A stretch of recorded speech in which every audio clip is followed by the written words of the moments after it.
Chapter 2. The palpable agitation in the corridors of the institution only fueled Élodie's simmering anger. The previous day's announcements had left a bitter taste, a growing frustration within her. Determined to get answers, she marched resolutely toward Albert Dubois' office.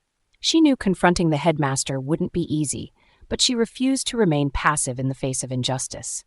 Arriving in front of Dubois's imposing office door, Élodie took a deep breath before knocking. The calm voice of the headmaster invited her in. He looked up from his papers as she entered, a slight frown betraying his surprise. "Élodie, what can I do for you?" he asked in a gentle but firm voice. "I want explanations, Mr. Dubois," she responded bluntly, anger and determination mingling in her gaze. "How did we get to this point? How could a wise and honorable man like you be so negligent in managing the school's finances?" Dubois sighed, massaging his temples as if to alleviate a budding headache. "Sit down, Élodie," he said, gesturing to a chair across from his desk. "I owe you the truth." Élodie sat down, crossing her arms, ready to hear his justifications. Dubois took a long breath before starting to speak. "We have always advocated inclusivity at Palmaru," he began. "It was out of the question for me to deny access to sports education to talented children simply because they couldn't afford it. That's why I granted numerous scholarships, often at the expense of our budget. Maintaining this diversity and equality was paramount. If I hadn't made that choice," he continued, "students as talented as Léon wouldn't be here. And he's not the only one. Many young people here depend on these aids to pursue their dreams. I have always believed that education and sports should not be privileges reserved for an elite." A heavy silence settled as Élodie weighed the information she had just received.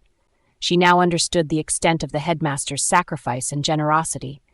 But that didn't change the fact that they needed to find a solution. "We will find a way, Mr. Dubois," she declared with conviction. "We won't let this situation stop us from going to Manila." Dubois smiled sadly. "I appreciate your optimism, Élodie, and I believe you can make it." Élodie left the office more motivated than ever. She needed to share these revelations with her friends. They had a challenge to meet, and they would do it together. She found Léon, Paul, and Léa on the football field, where Léon often went to think.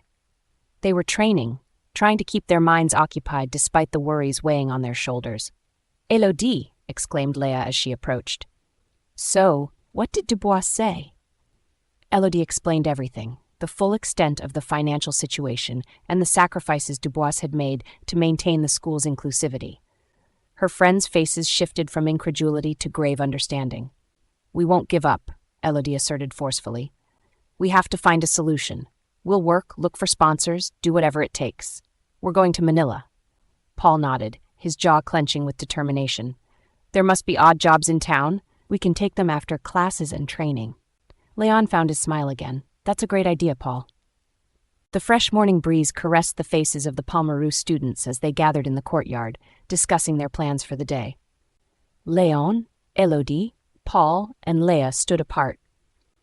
Their efforts to finance their trip to Manila were daunting, but their resolve was unwavering. "So where do we start?" asked Paul, his hands in his pockets, trying to conceal a hint of worry. "I'm going to try to find a job at the local cafe," announced Léon, clutching his backpack. "They always need extra servers." Élodie nodded. "I think I could give private yoga lessons. There's always interest in personalized sessions." "I'll try working as a bouncer at a nightclub," added Paul with a shrug. "With my build, it should be easy." Léa, more reserved, murmured, "I'll try my luck at the market. Maybe I can sell some handmade goods." They parted ways, each heading off with a heavy but determined heart.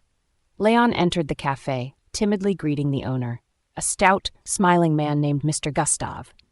After a brief discussion, Léon found himself with an apron around his waist and a tray in hand. The beginning was promising, but things quickly took a chaotic turn. While trying to juggle orders and impatient customers, Léon spilled an entire tray of hot coffee cups onto a table. "Watch it, kid!" shouted Mr. Gustave, rushing over with arms wide to avoid disaster.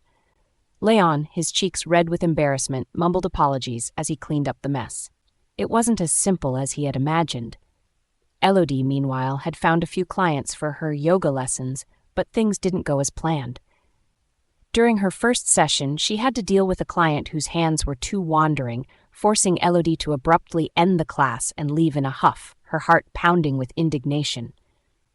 "I'll have to find another method," she muttered to herself on her way back, her thoughts boiling. Paul, with his imposing build, had landed a job as a bouncer at a local nightclub, but soon he found himself confronting rich, arrogant youths looking for trouble. The altercations multiplied, and although Paul was perfectly capable of defending himself, it wasn't to the liking of the club's manager. "Listen, Paul," sighed the manager, "I like you, but your fights are causing us too many problems. I'll have to let you go." Paul gritted his teeth, accepting the decision without protest, but he felt deeply frustrated. Léa stood behind a small stall at the market, her handmade keychains neatly arranged in front of her. However, despite her initial enthusiasm, she quickly found herself on the sidelines, unable to attract customers' attention. Her natural shyness paralyzed her, and she watched enviously as other vendors seemed so comfortable in their roles. "Come on, Léa, you can do it," she whispered to herself, but each attempt ended in failure. Days passed, and their unsuccessful efforts piled up, becoming a source of discouragement for the group. Every evening, they gathered to share their misadventures, humor often being their only comfort. "I spilled another tray today," admitted Léon, laughing despite himself. "I think I'm cursed with these things." "The market customers must think I'm invisible," added Léa, her shoulders slumped. Meanwhile, Damien and his rich friends openly mocked their efforts. "Look at them, the beggars." Damien sneered, surrounded by his privileged cronies. "They really think they can raise enough money for Manila with these pathetic little jobs." These jeers added extra pressure and fueled a sense of injustice in Léon and his friends. Morale was low, and even their academic performance began to suffer. Teachers noticed their fatigue and lack of concentration, but they didn't know the full extent of their challenges. One evening, after a particularly tough day, Élodie gathered the group. "Listen, I know it's hard, but we can't give up now. We have to find a solution." "Élodie is right," agreed Léon, despite the visible fatigue in his eyes. "We can't let Damien and the others discourage us. We have to keep going."